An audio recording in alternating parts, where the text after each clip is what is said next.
my name is Shalom Govero. My name is Rue J Nyangulu-Mungofa. Hello, my name is Anita Posch. You are watching Connect, Create. Welcome to the Business and Finance Masterclass. Meet the Masters. Shalom Govero is the Financial Literacy Team Lead at the Finance Wiz Co. She has been accredited by the International Labour Organization, ILO, and Microfinance Opportunities, MFO, to train in financial management courses. She has trained over 1,000 participants through various online financial literacy courses curated for the Zimbabwean market. She's also an author, publishing her first book, The Personal Finance Game Plan, a step-by-step guide to effective financial management.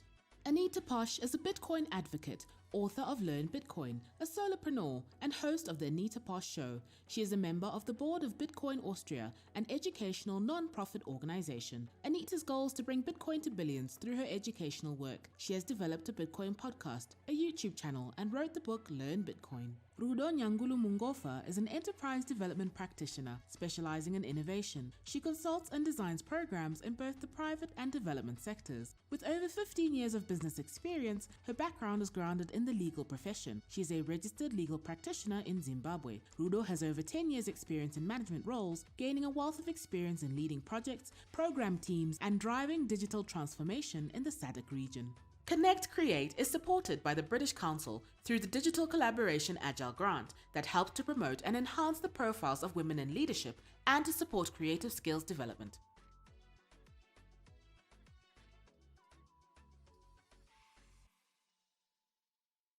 My name is Shalom Govero, and I am a financial education trainer. So I spend a lot of my time talking to people about personal finance and small business finance. And I do this via workshops, radio shows, online trainings, and webinars. And I also work with banks, and I work with NGOs. My work is very fluid. It allows me to work with people from very different backgrounds, so to speak, and who do very different work from what I do every day. So I literally work with the people. That's what I do. If I'm to just give you a small snapshot into my work, really.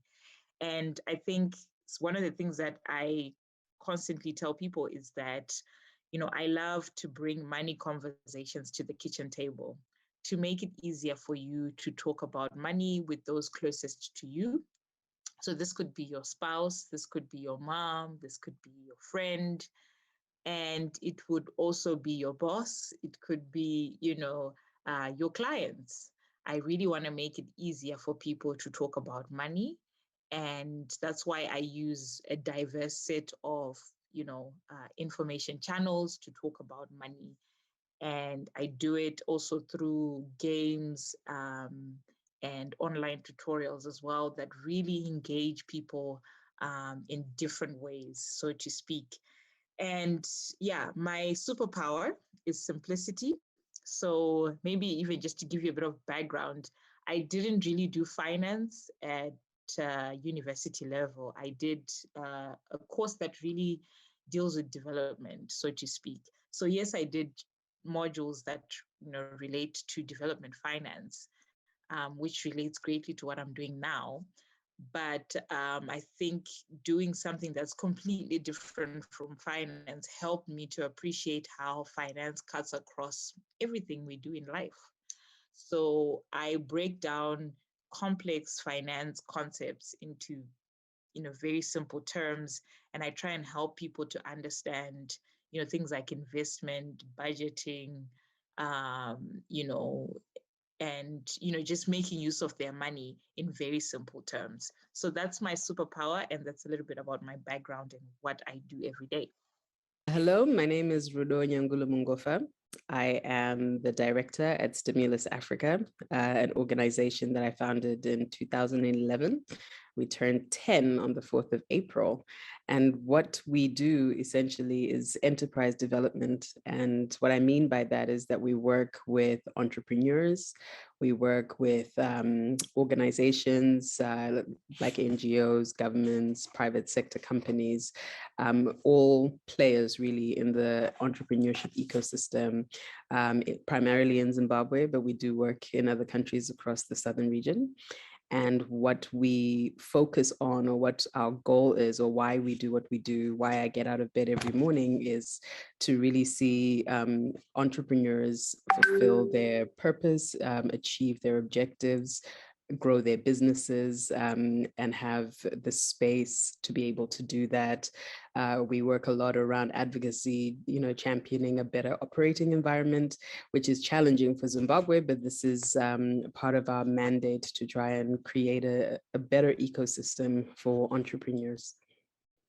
Hello, my name is Anita Posch. I'm a Bitcoin educator. I live in Austria, and I was an urban planner actually many years ago. That's what I learned in my life before I got into internet and web design in about 1997, 2000, when the internet came to Europe in a way. I had my first email, and then I realized, wow, that's a completely new form of allowing communication globally.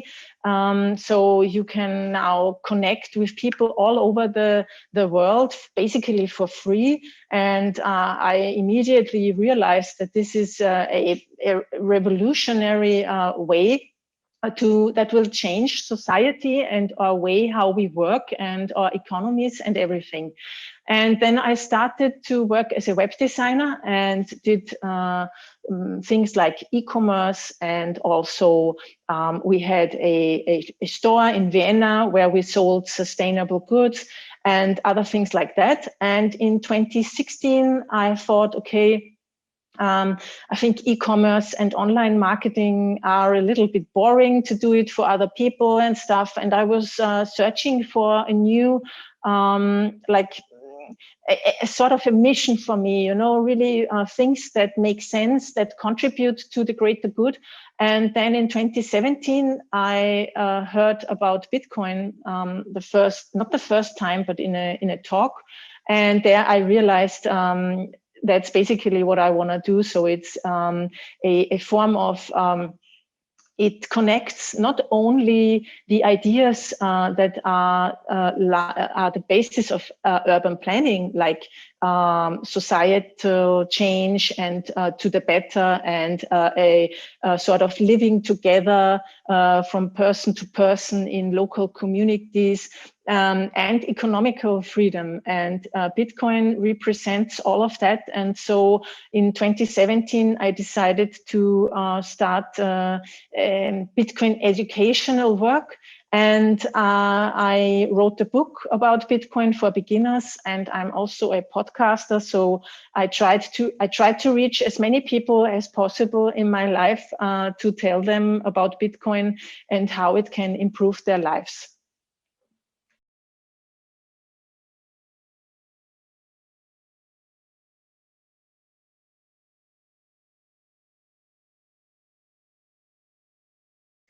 Even now, I mean, I still sing, but I think it's more of like a hobby for me than something that I do, professionally. So I've always been creatively inclined in terms of, being musical.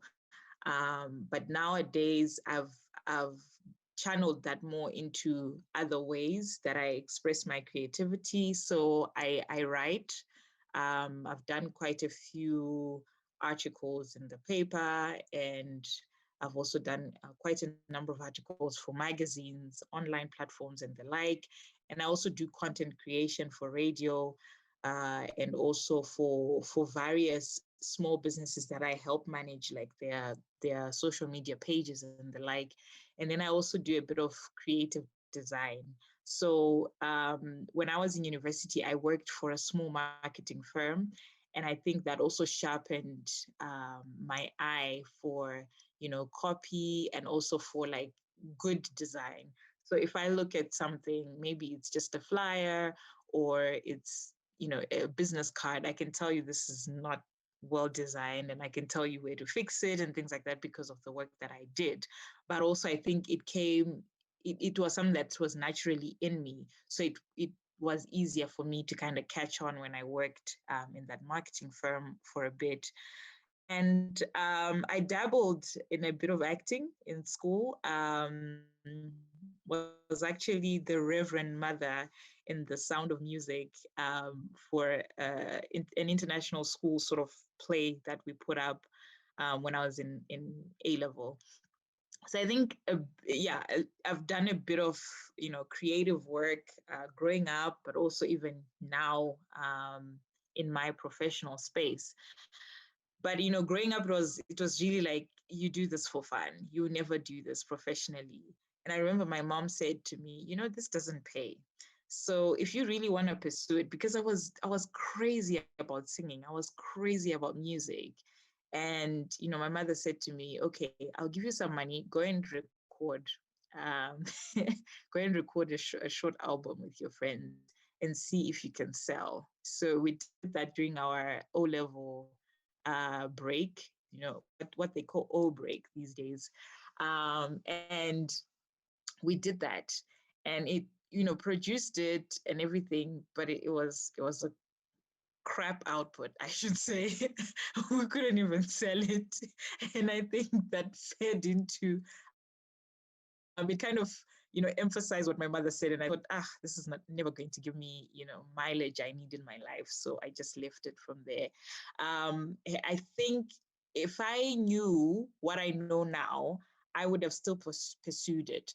But at that point, I realized, this is a lot of work, and I don't have the finances or the money to kind of put into, an album or something creative of this nature. So I just left it. And it's always been in my mind, like, I actually did a recording, but I never, I never marketed it or did anything about it. But I think it actually helps to give me a bit of understanding and appreciation of what, those of us who are in the creative space, some of the challenges that come with being in the creative space.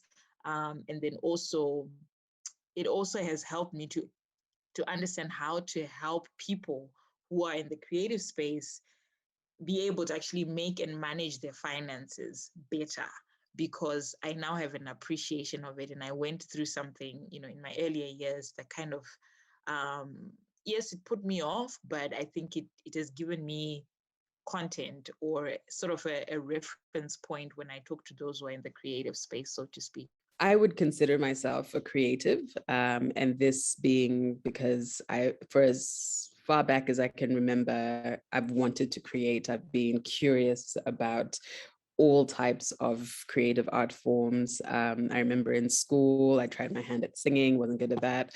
Tried my hand at painting, no Picassos or anything came out of that. But I did get into the National Art Gallery exhibition for my school, having done a small mosaic of a fish when I was 16.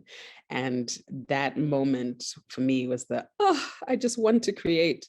So following on from there, because there's not a big market for fish mosaics in the creative industries, I think at 16 as well, I got my first camera just before I went to Australia for a student exchange program. And after taking 100 pictures of the sea and sand and seashells, I fell in love with the idea of telling stories through a lens.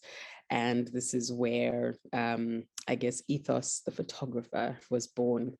And photography has been something that I've continued to be passionate about throughout my life. It started with seashells and coastlines and evolved over time to a business called Inonzi Memory, which was very much commercially focused photography. But I think the things that I enjoyed most about photography was not the commercial work, but was more just being able to tell a story. And that I guess I transitioned from trying to be a commercial photographer to choosing the stories that I tell and the images that I take.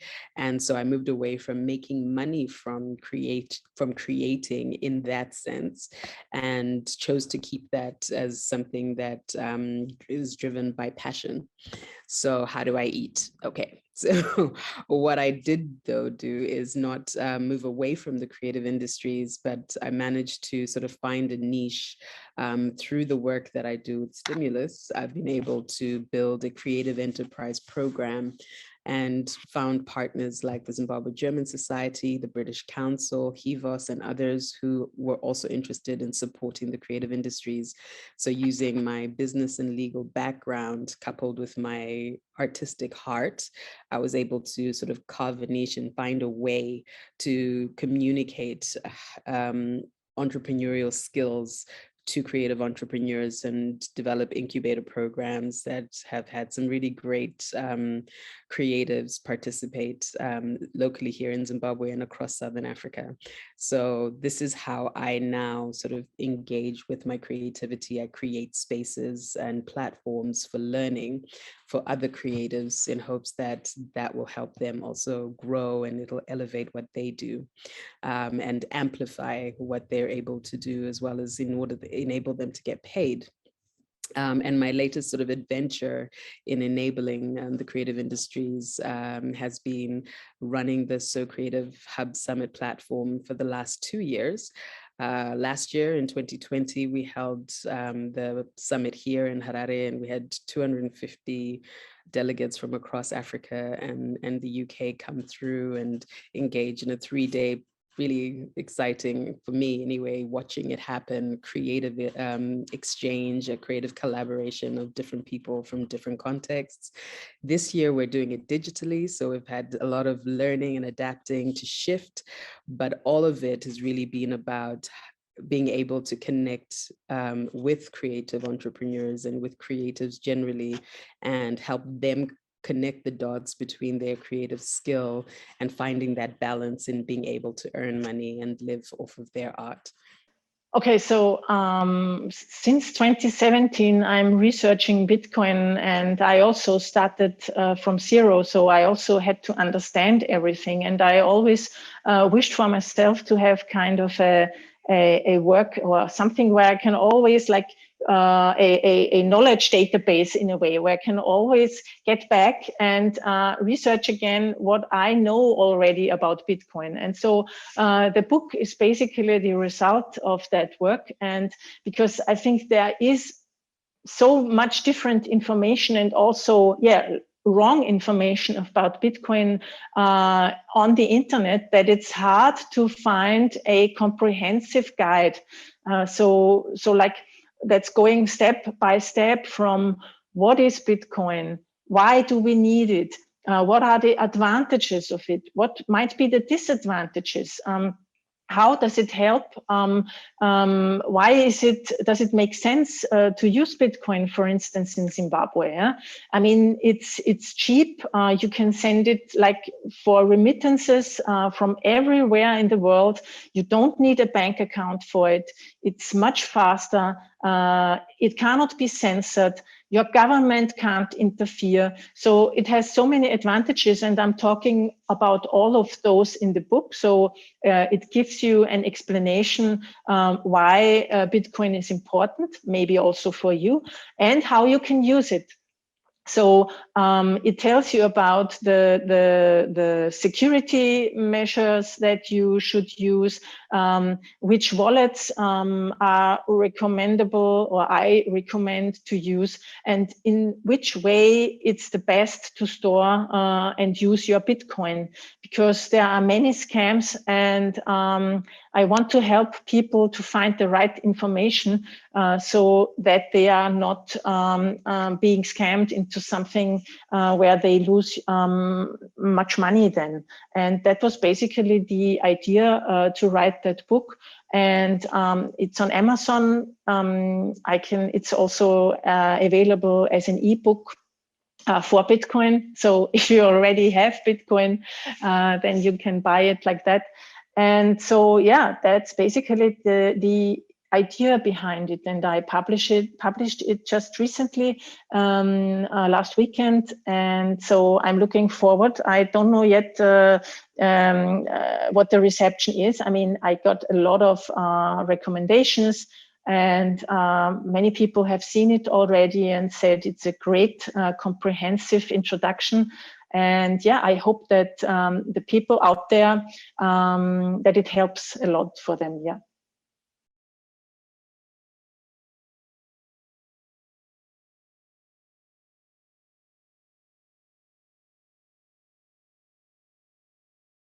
I like that question because I was thinking of maybe because of what I went through, you know, recording an album and then it flops, nothing happens, and you can't even like make money out of it. In fact, the output was so bad also because we worked with a very cheap producer. Somebody was just starting out, and you know, it was just one of those. So one of the things that I realized, I think that makes a huge difference, especially for creatives, is build a system that helps to pay you, right, in the long run. And because this is usually the sort of like maybe the make or break point for a lot of people who are in the creative space. Um, we're in COVID times right now, and these lockdowns, there are a lot of restrictions and the like. So, and we've heard a lot from sort of like the creative arts industry and sector, you know, saying maybe let's open up, maybe let's do something because, you know, the creatives are sitting at home, they need to eat, they need to feed their families, right? And I was really thinking about it from a perspective that if you're a creative, if you can build a system that pays you, right, even during the low periods, you'll be able to survive. Now, what do I mean by a system? Now, a system could be a small business, it could be a platform that you build, it could be something that you have packaged and are able to sell as a product. The reason why it's important for you to build a system is because you then be able to cost your effort and your time, and you also be able to price the value that you give to your clients. Now, once you do that, you'll be able also to track inflows and outflows of the money that you're making from the system. And if you're able to track inflows and outflows, you'll be able to see the times when you have, you know, like an abundance, and the times when you have very little coming in. And if you're able to do that, you'll be able to say the seasons we're having in abundance, I save for the seasons where I do not have that much, or I invest in other things, or in like a vehicle that pays me, you know, like a vehicle that I use maybe as a car hire, or a vehicle that I use as a small taxi, or a machinery that I hire out, something that constantly pays me, so that during the times where we are low and we're not doing a lot of gigs, or we're not getting a lot of clientele in and out because of the nature of the times, I will be able to survive and feed my family because I have created a system that works. So I think for anyone who is in the creative space, because a lot of the times the reason why money management is so difficult for a creative is because you don't have like a standard salary that comes in every month. Income is irregular. It comes in as and when. And you know, it also is dependent on how much you are doing. And remember, as a creative, you are selling your skill, you are selling your gift. Your gift is the one that helps you to make an income. So if you're able to build a system around your gift and your skill, then you are, you know, you're bankable. You can earn money throughout the year pretty much because you've got a system that works. When you look at big creatives like Beyonce, or you know, the big names that we all know, um, they have stayed afloat, and you wonder what it is. It's because they've built a system that goes beyond them. They've even built a system to the point where they have rate cards, they have, everything is standardized. So if somebody walks in and wants to book Beyonce, for example, there's a whole rate card that goes with that. But a lot of times, like when you're a small time, maybe you're a small time artist, or you're just a creative, you're a band, you work as a band, or maybe you play an instrument or something like that. You don't even have a rate card. You just kind of, price or put a price when a client shows up, because you're looking at them and you think, oh, they look like they've got quite a bit of money. Let me just shoot, say a figure from the top of my head. Or maybe they're coming from an NGO. Oh, this is an NGO who wants, a job done. So let me just kind of like say, I need $500 because I know that next month I need to buy a new phone. So I just put that in there, So I think if you build a system that has costing and pricing done already, then it helps you to regularize the income that you get. And it also helps you to be able to plan ahead, because you already know that, what, these are the times that we earn quite a bit, or these are the times that I don't earn that much. So how do I make sure that I regularize my income across those months as well? So all of this, I know that this sounds like it's a whole lot of work, but I think adding structure can help, because passion is important. Yes, like when you're a creative, passion is important, but it should never, ever substitute structure. And I think that's what my mother was trying to teach me, like from the example I gave earlier, that I was passionate about singing, but she wanted to show me that there's a whole lot more that is needed for me to actually have a successful music career. So it wasn't just about me wanting to sing. It was about, can I secure a producer? Can I, work with the money that she'd given me? Can I secure a producer who will give me, good output of work? On top of that, can I, actually work on, coming up with, practice days, practice times, come out with a good output? Can I put together a marketing material? Can I put together a flat, like the actual album art cover and everything?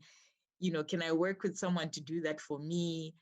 Out of that, will I then be able to sell? And out of selling, can I actually realize a profit after taking out all the costs that I would have gone through to actually bring, the album to life? So all of those things, that's part and parcel of the system. So if you don't have the system, then you can be making money. You can be like doing gigs and making money. But if you don't have a system also, it then makes it very difficult for you to manage the money that you have at the end of those gigs that you've had. So also, it then also takes you longer to become financially successful in whatever you've chosen to become or to pursue, as a creative. So I don't know if I've really answered your question, but I feel like this is it. If you can nail the system, then you can make the money that you can then do better in managing and all of that. And the managing part, I can always talk about that, but the most important part for a creative is, how do I make the money and make sure that the money pays me well enough for me to live a decent life across, like every month I'm living a decent life, and I'm also able to build wealth for the long run. I think the most important skill that you need to harness, you need to embrace and say, listen, I may not be good at math, I may have failed it out in school, but the math of money is something that every entrepreneur must understand. And why do I say this? I say this because if someone else is managing your money for you, you will never really have an appreciation of how much you're making, how much more you could make, where you're wasting money. and you can tighten the belt and actually enable yourself to get more, do more. So the understanding money is really important. And it starts with a simple thing. Even if you don't understand Excel, you're not good at any of that, all you need is a piece of paper and a ruler and a pencil. Draw a line down the middle. And on the left side, you write in, literally in, and on the right side, you write out. Every time you get money in, you write it on the left. Every time money goes out, you write it down on the right. And I mean, even if you buy EcoCash airtime on your phone, that's money going out. You write it down. And when you add it all up, you will be able to see very clearly two things. Number one, how much money are you making? And if you write down where it came from, even better. And you'll also be able to see, what do I actually spend my money on? And something that a lot of entrepreneurs do that actually makes them lose money is that they don't calculate the full cost of doing business or offering a product or a service. So I might, maybe if I'm making a dress, I will get up in the morning, I'll get on a combi, pay some money, or put fuel in the car and drive it down to the shop. I'll buy the material, I'll count the cost of material in the total cost of making that dress, but I may not count the transport cost of going there and coming back. On my way there or back, I might stop and buy lunch. And the reason I'm spending money buying lunch is because I'm out buying material to make a dress. I'll get home and then I'll think, oh my goodness, but this dress would look really great if it had this particular type of zip. I'm now out again, spending more money going to look for another piece to add to the creation. But remember, we've already given a fixed price to the client. Your dress is $50. If the material was $20 and I do 2 or 3 trips, maybe a lunch, by the time you're done, it might cost you $55 to make a dress that you're selling for $50. So it's really important to actually calculate the full cost. You know, what does it cost me to provide a service? If I'm going to sing at a wedding, how much is my fuel? Do I need a guitarist? How much is that person going to cost? How much is their transport? Are there any other costs? Am I going to need to go to rehearsals and meet with the client, whatever it is? And that is your complete cost of providing the service. Then when you're done calculating that complete cost, you then need a profit. So anywhere from 5 to 20%, depending on what you're doing, is quite modest in terms of a profit margin. But you do need to then know what it costs for you to be able to then add a profit margin. But if you don't know what it costs, if you're not really working that out, you will never really know how much it costs you to provide the service until you realize that, hey, that $50 is gone. You don't know where it's gone because you're not writing things down. And you've sold the dress, but you're not better off. And you never seem to be getting better off. You never seem to be improving. You're never able to save. The starting point is exactly that. What is the total cost? And if your goal is to make 10 of those dresses this month, go to the shop once to buy all 10. Then the cost of travel to and from the shop, the cost of everything involved in getting it done can be calculated once and divided by the 10 dresses, because you bought the material once, you bought all the inputs once, and then you sat down and took your time to make the individual pieces. So really calculating the cost of creating a product or offering a service is fundamental. Cost that correctly so you know you're definitely getting a profit. Then write down everything that comes in, everything that goes out. Keep a journal, write it down. And at the end of each month, total it up, calculate it, and understand this is what it costs me to operate this month. This is what I earned. And if the in column is less than the out column, we know we've got a problem, and we don't need to wait 6 months to know that, because every month we can review and say, yeah, we're not in a good place. How do we adjust? Where did we waste money? Then you start going through your out column to say, oh, but I had lunch 3 times with so-and-so and I paid. Maybe I shouldn't do that because my income doesn't reflect that lifestyle.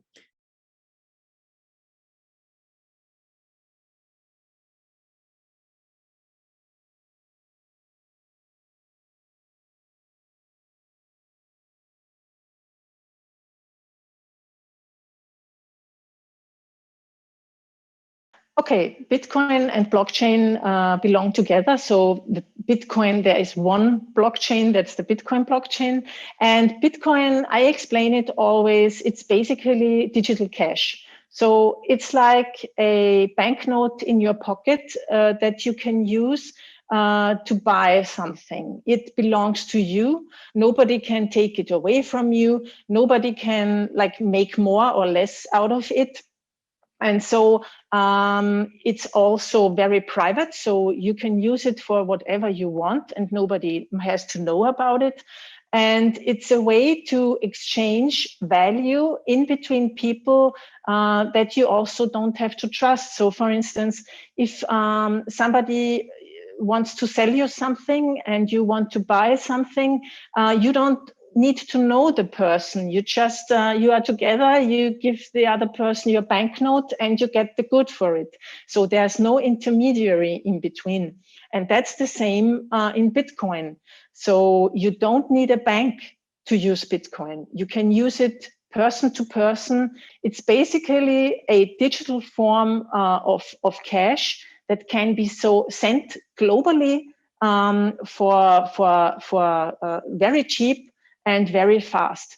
And so I think, especially in African countries where the banking system isn't working not that good, Bitcoin is a way to send value from one country to the other very easily and very cheap, which is a great advantage. And and the blockchain, the Bitcoin blockchain is basically a database.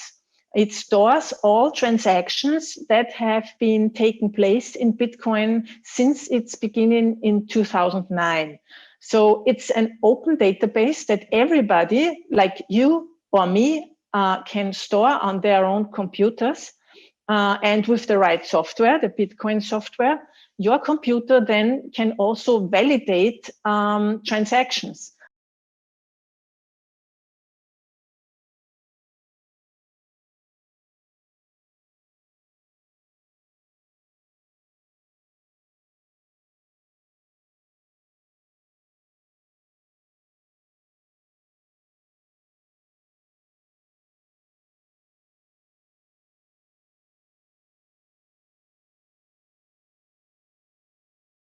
Sadly, there are a lot of scams in Bitcoin, like OneCoin, MMM, and other things like that, where people trick you into believing that you need to pay upfront to get some Bitcoin. You don't need that. So you don't need to join anything or anyone to be able to use Bitcoin. What you need is you need trusted people who can exchange Bitcoin for you. Like, for instance, if you are owning US dollars, you can meet up with people in Telegram groups, in WhatsApp groups, who you trust, and then you exchange US dollars to Bitcoin, for instance. But a much better way is, for instance, to earn Bitcoin. So if you are doing digital work for an international company, for instance, you can ask them if they would pay you in Bitcoin. This is actually the best way to do it. And another possibility is going to peer-to-peer platforms, for instance, local Bitcoins. I know that they are around in Zimbabwe. Paxful maybe is too, Paxful. And on these platforms, you can also exchange money peer-to-peer and get Bitcoin.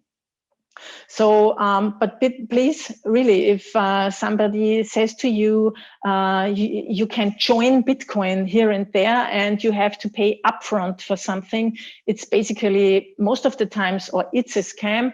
And also, if somebody says to you, I guarantee you 10% a day or something like that, if it's any guarantee that tells you you will be rich in 6 months, that's a scam. Nobody in Bitcoin who's really true and doesn't want to trick you will ever tell you you will become rich in the next days and you will get 20% every week or something. These are scams.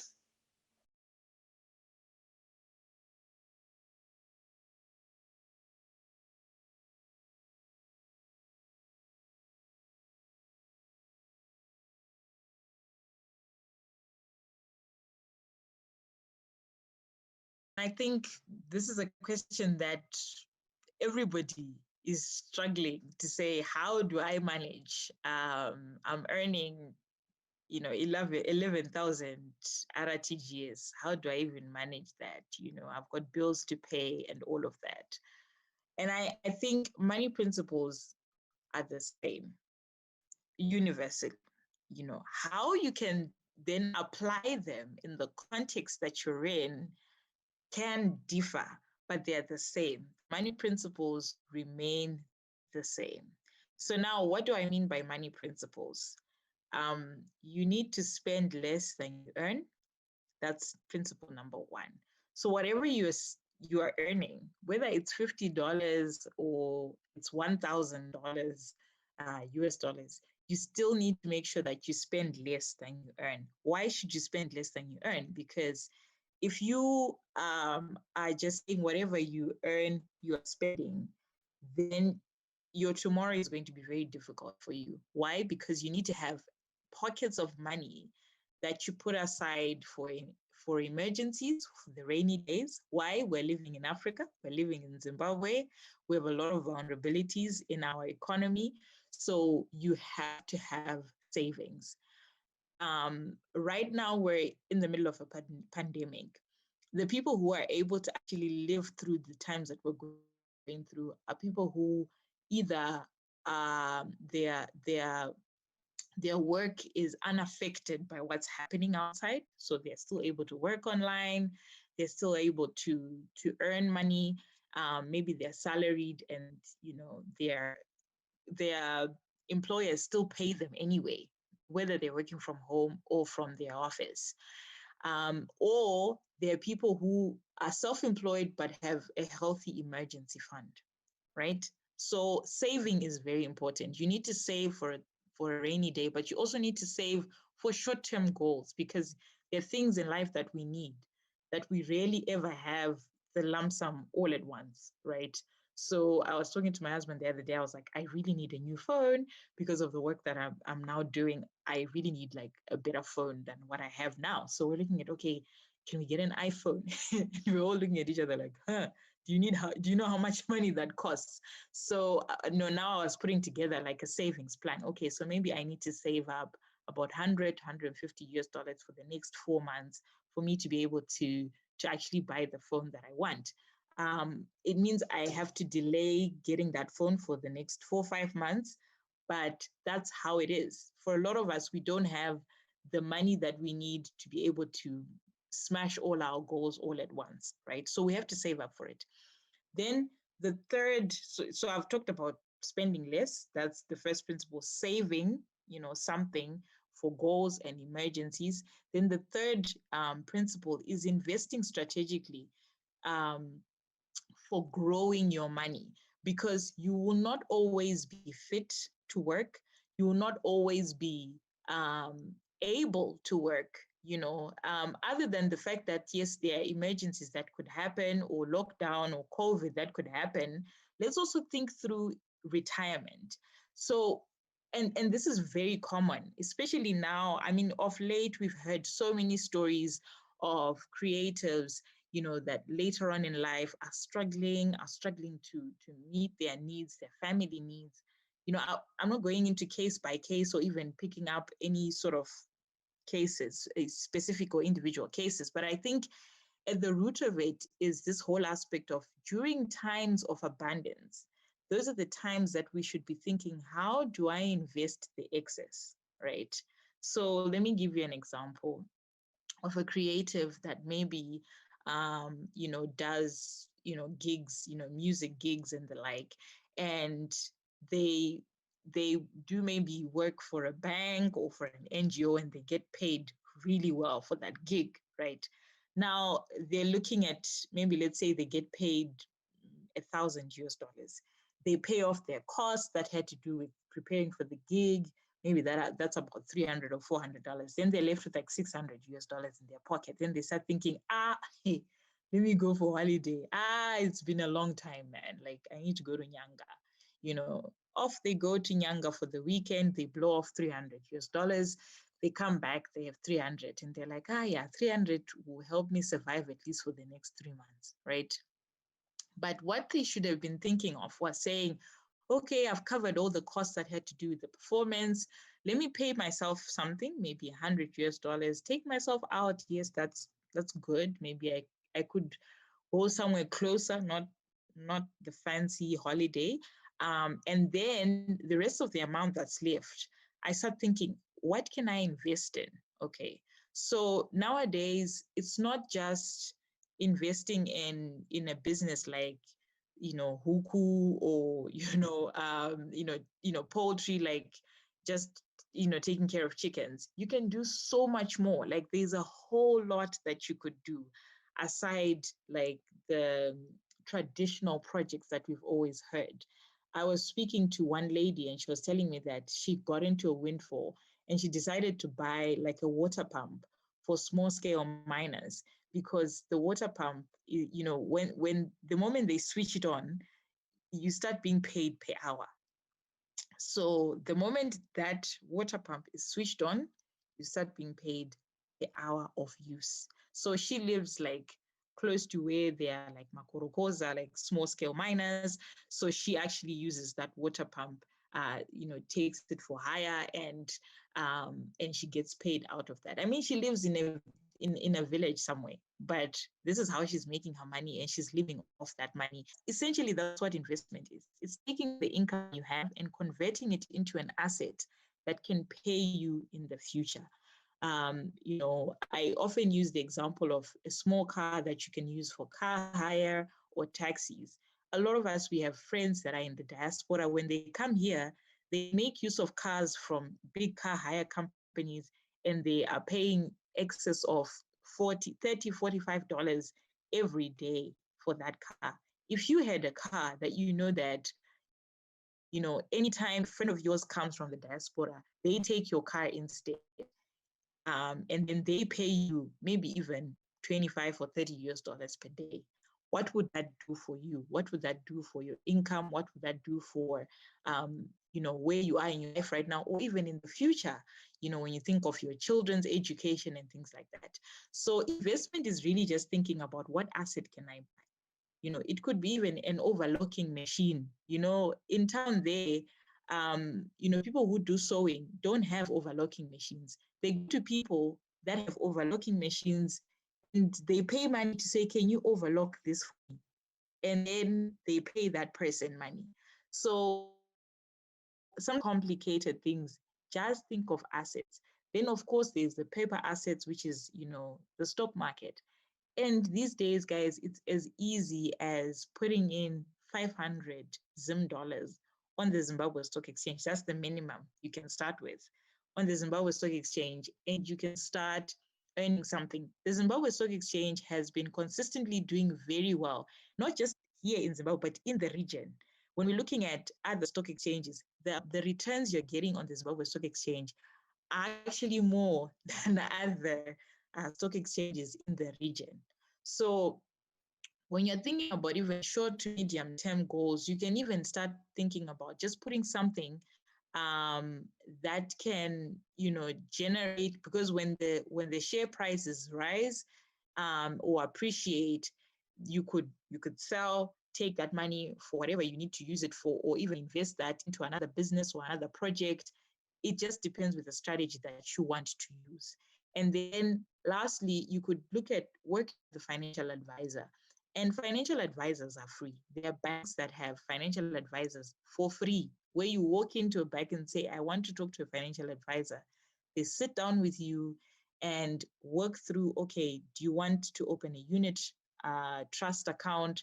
And a unit trust account is perfect because you can even start investing with as little as 100 Zim dollars. That's like $1.10 if we're using the official rate, right? So, things like that, 100 bond every month that you're putting off in a unit trust, which maybe you can mature in a year, and that money can help you pay for school fees for your kids, maybe the whole of next year. What would that do for you? I mean, even just asking you, Aura, what would that do for you if you know that the whole of next year fees for your daughter is paid for? from money that you've been putting aside every month, throughout the year, this year. So I think it's also just going out to look for information. People like us, that's what we do. We talk a lot about the opportunities that are available for you, because I've noticed that a lot of times we shy away from things that actually help us. There are a lot of people who have told me that they won't go into a bank, banks steal their money or whatever. But I think let's move past that. There's so many things that could help us if we ask a lot of questions and go out to look for information, because information is what will differentiate you from the next person. And if you can convert information, you can actually make money out of it. There are people who are sitting pretty because they're investing on the Zimbabwe Stock Exchange. Last year, I remember someone was saying last year there are people who built houses. And I said, how? And they were like, they were putting in, And when you look at the returns from the Zimbabwe Stock Exchange, it's possible. If you're putting in, decent amounts of money, you could make decent amounts of money at the end of the day as well. So the opportunities are available. Let's look for the information, because these days the difference between you making money and not making money is information. So if you've got information, you could actually get out of maybe the financial rut that you're in. I hope that helps.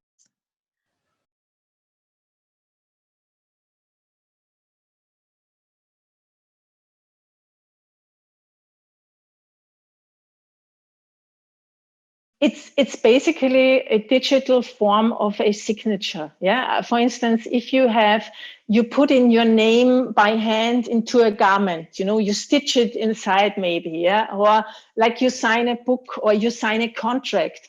This signature, an NFT is a digital representation of this signature.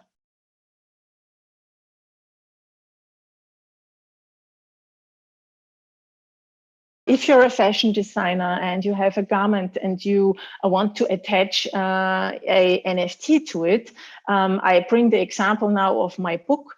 I asked some prominent people in the Bitcoin space if they would sign my book, like really in real life, a signature on the first page. And then now we're going to issue an NFT with these books, which means I made pictures of the part where the people signed my books. So I have basically proof that really this person signed this book, and I will attach this proof, visual proof, to the NFT database. That's basically what I'm doing then. That means you have the garment or the book, you have the signature inside, and then I issue an NFT with my cryptographic private keys, and which means I attach my authenticity in a digital form to the digital file that represents the book or the garment. So an NFT is unique, but this doesn't mean that the artwork or the product has to be unique. The uniqueness is the digital fingerprint that proves ownership. If somebody buys your artwork that has a token attached to it in a form like a signature, then you can buy that from the artist, so the artist can earn some money through it.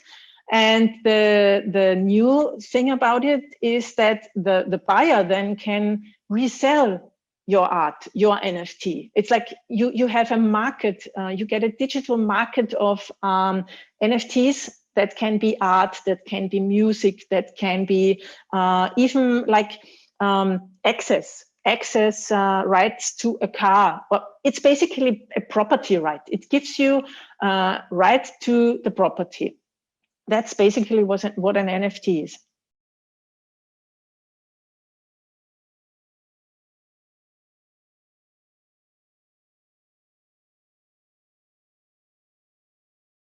There are various ways that you can register formally in order to be an entity.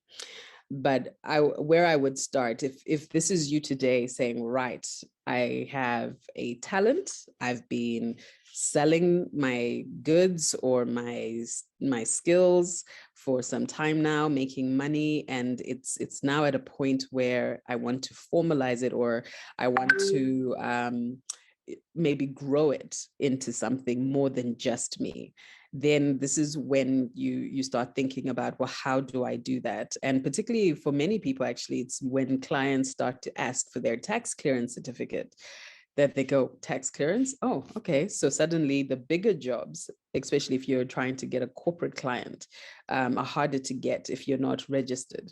But certainly when you start, I think the starting point needs to just be, if it's just you, set up a basic system like we talked about and start selling and start doing, because the tax burden and the administrative burden of being registered for things like tax is that even if you're not making money, you still have to do the paperwork, or they'll say, yep, you made money and you didn't tell us, and you'll get fines, and suddenly it can become a monster that runs away from you. But so the starting point needs to be, are you making money? Is there a market for what you're selling? Does anybody care about what you're doing? And are they showing they care with their pocket? So 3 to 6 months, for some people, even a year of just trading, selling your product, selling, finding new markets, registering at market stalls. And to start with, just you is enough, because every person you add to your business is a cost. It's an overhead cost that's costing you money. And every person you add means you need to make more money to pay that person and pay yourself. Yes, you should pay yourself. So when you're able to pay yourself, then you can start adding other people. But in terms of registration, when you are ready to register and you realize that actually there's something in this, there's a market for this, I'm making $500-$600 a month, people like my product, I have the potential to grow that $500-$600 to more, maybe even 5,000, then how do we do that? A good place to start is by formally registering, because you'll get to a point where customers ask for your bank details as a company, for your tax clearance certificate as a company to show that you're tax compliant. Now, how do I grow this? For creatives, I know many creatives are also social at heart. So there's a social entrepreneurship drive to a lot of creative enterprises. So registering a private limited company wouldn't be the right thing for you, because the tax burden of a private limited company doesn't recognize that a lot of what you do is for social impact purposes.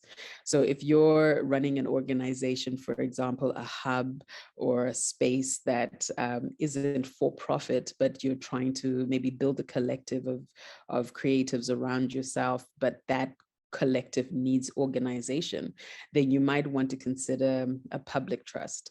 And what it means is that the trust is set up for the public, and the public will be defined in the document as a certain type of people who are like yourself. So the description of your collective, so a collective of artists, and it's an organization open to artists to be able to come and work together in the same place, maybe share resources to create art, to paint, etc.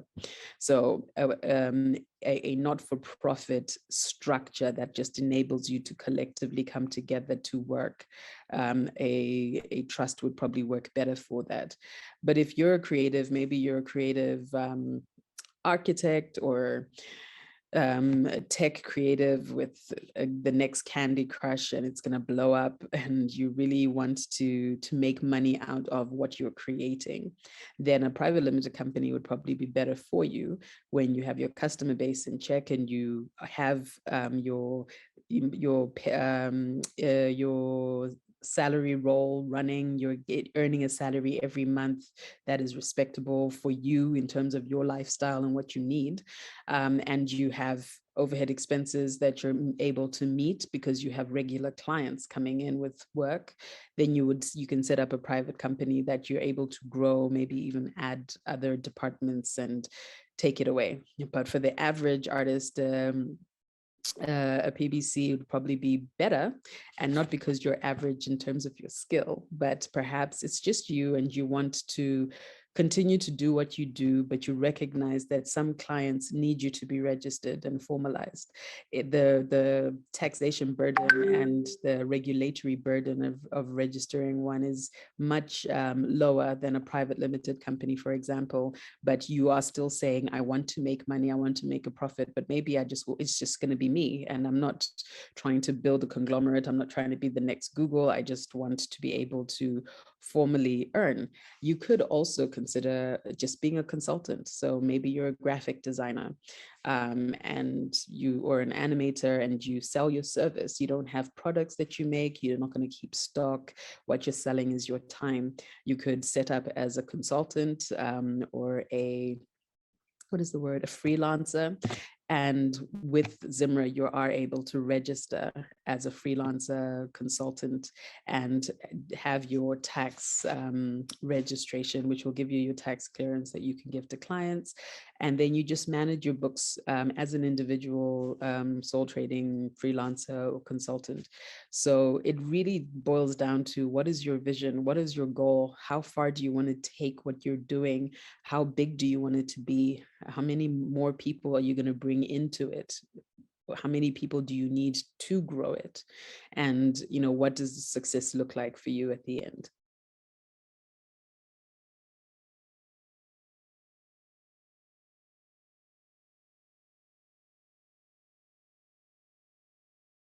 So why have structure from the beginning?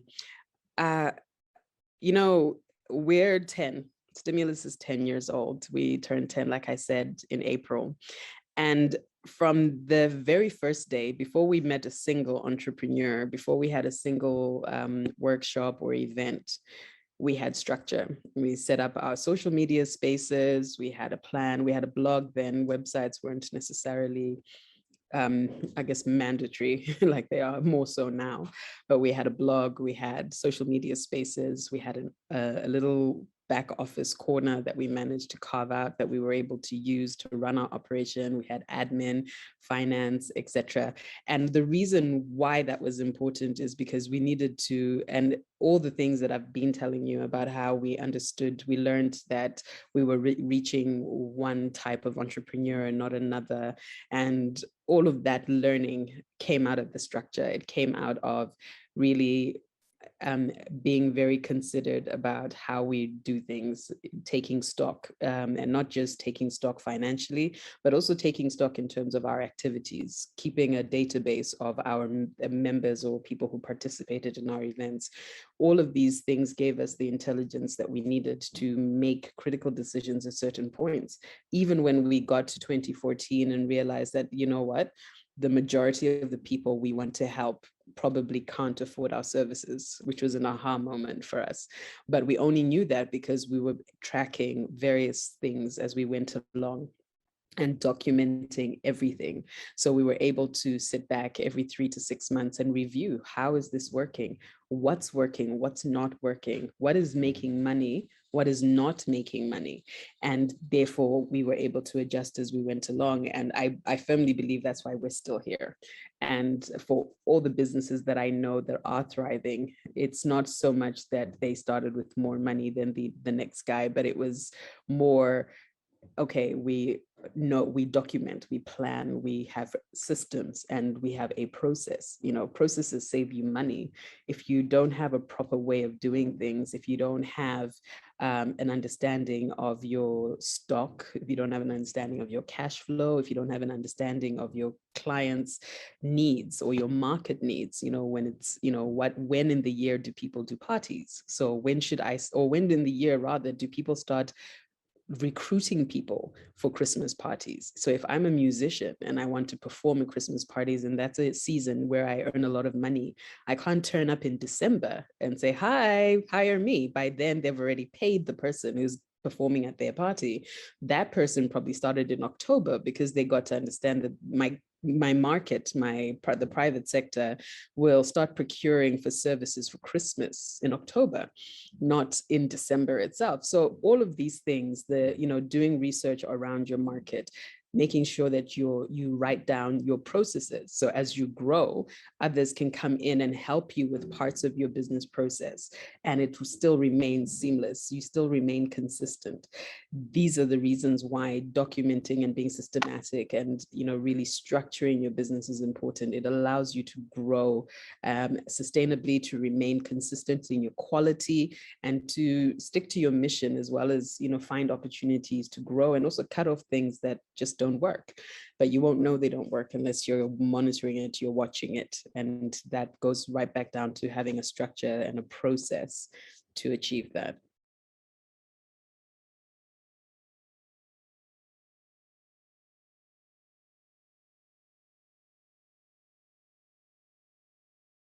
There's FinTwitter. FinTwitter is excellent, guys. Get on board. I know a number of creatives on Twitter and now on Instagram. There is a hashtag that we've been moving with. It's called #ItWillEndInWealth. And lots of gems, lots of free information there. For example, also the Zimbabwe Stock Exchange has a free course on investment. You go online, it's literally a free course on, how you can start your investment journey, so to speak. If that is difficult, of course, or I can give you my details as well in terms of where you can get, sort of online courses that are paid for. There are quite a number in the market at the moment. Then there's also, I wanted to mention this one. On Facebook, there is a bank. Look for it. There's a Zimbabwean bank that's every Friday they drop an episode on financial management. Easy to follow, maybe 10 minutes or less. Very easy to follow, and they're doing quite a great job. One of my colleagues is actually leading that, and it's been really, really good. It's part and parcel of a whole program that they run. It's a free program called On the Money. So you can actually do just #On the Money. You'll see all the episodes just come up, and they're all for free again. So information is there and it's for free, but also I feel like plugging into, there's certain places where we need to plug into. So I know, for example, Piggy Bank Advisor, that's a website called Piggy Bank Advisor. It's a Zimbabwean site, and they've got loads of different groups where they're talking about different things. They've got stock market groups, they've got forex trading groups, they've got crypto conversations that they host. So they've got a variety of information that they can give you. There's also Mari podcast that does podcasts every month, once a month or something like that. I've done a few series of theirs there. And then I also run a podcast called Personal Finance Simplified, or on Iono FM. You could Google that as well, Personal Finance Simplified, or on Iono FM. And I think you get to kind of just appreciate all these different things that I've been talking about, because we teach through the podcast as well. And then I did write a book on personal finances as part of what we're doing in the series. I actually spoke to Aura that I'm going to give out 5 free books. We will come up with a small challenge for you to kind of be eligible to win the book. But I wrote the book because I felt like there's need for us to have content that's grounded in the context that we're in. And once you get a book, there's a free course that comes with it as well under the Finance Whiz. So I think in a nutshell, that's kind of where you can get, information on finances, because the information is there, it's available. I have some platforms, OpenSea, for instance, OpenSea, Rarible, Nifty Gateway, Async Art. That are those that I can remember now. But if you Google NFT and education, I guess you find a lot of information on that.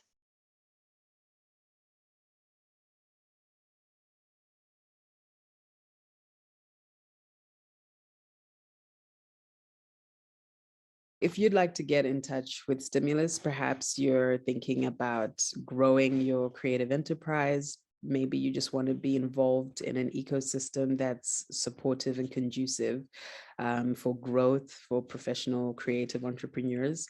You can find us on all social media platforms, and our handle is at Stimulus Africa. So Facebook, Instagram, Twitter. You can also join our mailing list. We have a WhatsApp mailing list. So you just need to send a text to +263 777 887 112. That's 777 887 112. Send an app to say, please add me to your mailing list. From the mailing list, you'll be able to find out all the events that we're hosting, all the training workshops we're hosting. One of the things that we do is to lobby for funding to do sponsored incubator programs and workshops that entrepreneurs can participate in at no cost, except for obviously your commitment and your willingness to apply what you learn to your enterprise. So get in touch with us so that you can keep up to date when those opportunities come up. Certainly, if you're stuck and you want to ask a question, you can shoot over WhatsApp to the same number, and we'll reach out to you and see if we can help you. To follow me on Twitter, my handle is at Rue J Nyangulu. On Instagram, my handle is at Mrs.Mungofa. Not synchronized, probably not the best. If you're running a business, please make sure that all your handles are like the Stimulus handles, one handle for all platforms, because it's really important that your customers can find you easily on any platform, and it's hard for them to learn different handles. So for your business platform, definitely do that. But that's where you can find me. That's where you can get in touch with Stimulus. And we really hope that you'll connect with us and we'll be able to help you grow and we can grow together. Yeah, so other than the book, which is Amazon Kindle, it's available on Gumroad. It's also available on my website, www.thefinancewiz.co, not anything else after that. And you actually can find the ebook as well as the hard copy on there. For hard copies, particularly just for those who are in Zimbabwe. Unfortunately, I've not been able to put it out in hard copy elsewhere. I'm working on that. So that's really been one of the things that I've been pushing a lot at the moment, because we need to read. Again, information is power. If you can convert information, you can be anything you want in the world, at least. Once you get the book, you get a free course. It's called Money Moves, right? So Money Moves, the free course comes with the book. And then that free course is done via WhatsApp. I've done it on WhatsApp because I've noticed that people connect better, especially in Africa. They connect better when it's on WhatsApp. So it literally takes you through the 4 chapters that are in the book, which talk primarily about financial goal setting, financial philosophy, financial strategies, as well as money and love and money. That's the last chapter. And we talk about, finances and relationships. Then the last thing I've also been working on is helping small businesses to get structure in their work, so to speak, to build that system that I was talking about. So there are a number of courses that I'm putting out in August for, building the system. It's part of an ILO package called Start and Improve Your Business. But basically, it has different modules. So it relates to where you are at. So there are people who are still starting out that actually need to build the system. So you need help to actually just build the system. You have the idea, or you have the gift or the skill or the craft or whatever, but you want to, be helped to actually build the system. So I take you through, I think it's about 6 modules of helping you build the system and actually get it, to become functional. And then there are people who have the system, but the system is not working. So I just do kind of like an analysis first, an assessment to see where you are at. And once I know where you are at, I then give you the appropriate modules to help you strengthen the business system that you're running. So yeah, two things that I'm working on: personal finances, which has to do with the book, and the second thing is, small businesses, helping them build the systems that they need, to become successful financially, and to also make the money make sense at the end of the day. And people can find me on Twitter. I'm Shalom_MSA. So Shalom_MSA. On Instagram, it's Shalom_the Finance Wiz. On Facebook, it's the Finance Wiz. On Twitter, again, you can also find me under the Finance Wiz, because there are two different handles there, the Finance Wiz. So in a nutshell, I think that should be it. Okay, you can find me everywhere on the web. Just Google me, Anita Posch, with C between the S and the H. And Anita Posch Show is the name of my podcast. And I did 125 interviews so far. Aura, you were one of my guests, which was great. And so I try to also interview people who can talk in a way that also beginners understand what they are talking about, because I think it's important to be not too technical, but show the advantages of Bitcoin. And so the podcast is one part of what I do. And my website is anitaposch.com. And once a week, I'm sending out a newsletter about the latest developments in the Bitcoin space, and also with educational resources. This newsletter is free. And so that's basically where I'm the most times, is also on Twitter. So Twitter /Anita Posch is my handle. And so I'm very approachable. You can send me a direct message on Twitter. And thanks.